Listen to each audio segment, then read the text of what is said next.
আসসালামাইকুম।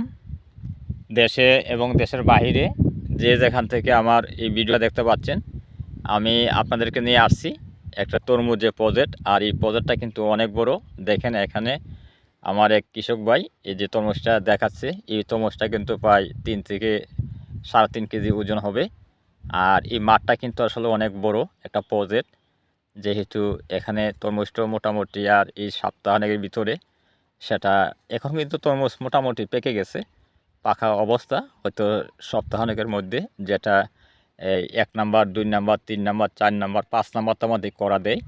তবে এখানে দেখেন এই যে 2 নাম্বার 3 নাম্বার 4 নাম্বার যে করাটা, সেটা একসাথে বিক্রি করার জন্য বা একসাথে পাকানোর জন্য সেটা 1 সপ্তাহ সময় দেরি হয়।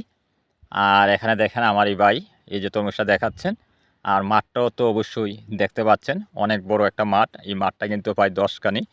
আর 10 কানি বলতে গেলে আমাদের এলাকা থেকে কিন্তু 40 শতকে 1 কানি জায়গা বলা হয়।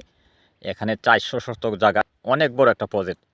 আর আমার এই ভাই দেখাচ্ছেন যে তরমুজটা দেখেন। আর আলহামদুলিল্লাহ তরমুজে কিন্তু ভালো একটা ফলন হয়েছে আমাদের যে এলাকাতে কিন্তু এই যে এটা কিন্তু ব্ল্যাক সুইট, সেটা থাইল্যান্ডের।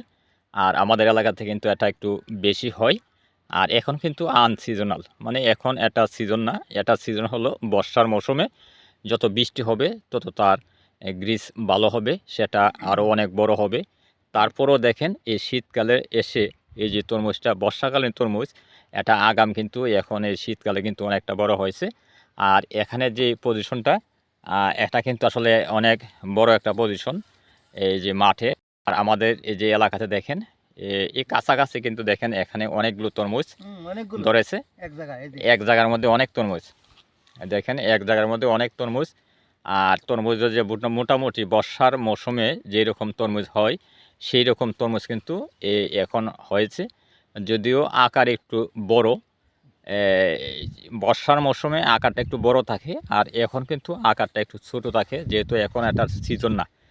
আর আমার এই ভাই কিন্তু আসলে প্রত্যেকটা তরমুজই দেখাচ্ছেন, দেখেন তরমুজগুলো অনেকটা বড় সাইজের যেগুলো আছে সেগুলো দেখাচ্ছেন সপ্তাহখানেকের ভিতরে। কিন্তু এই যে পুরাটা মাঠে কিন্তু এই যে তরমুজ, দেখেন তরমুজের যে প্রজেক্টটা আমি আসছি। আর এই বর্ষার মৌসুমে কিন্তু এখান থেকে কিন্তু অনেকটা লাভবান হয়েছে। দেখেন প্রত্যেকটা এই যে খোপের মধ্যে কিন্তু তরমুজ আছে। যাই হোক, সবাই যেহেতু এই প্রজেক্ট করার জন্য অনুপ্রাণিত হওয়ার আগে এটা দেখবেন, শিখবেন কিভাবে করতে হয়। পুরোটা মাঠ কিন্তু আমার এই ভাই দেখাচ্ছেন। যাই হোক, এখানে দেখেন এই যে এখানে আরও দেখাচ্ছে আমাদেরকে যে তরমুজগুলো। যাই হোক, সবাই ভালো থাকবেন, সুস্থ থাকবেন, আমাদের জন্য দোয়া করবেন, আমরাও আপনার জন্য দোয়া করি। এ বলেই আজকে এখান থেকে শেষ করলাম। আল্লাহ হাফেজ। খুদা হাফেজ।